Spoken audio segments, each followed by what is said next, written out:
So ayan guys, magluto tayo ng miswa with ameneg. Ayan. Ayan na yung ingredients natin nagpapat sa screen.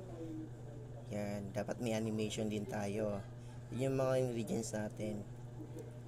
Madali lang tong ingredients na to, napakasarap nito. Ginisa ko na dyan yung luya.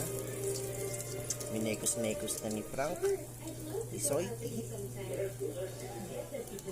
Masyado na malasa yan. Nilagay ko na yung sibuyas, onions.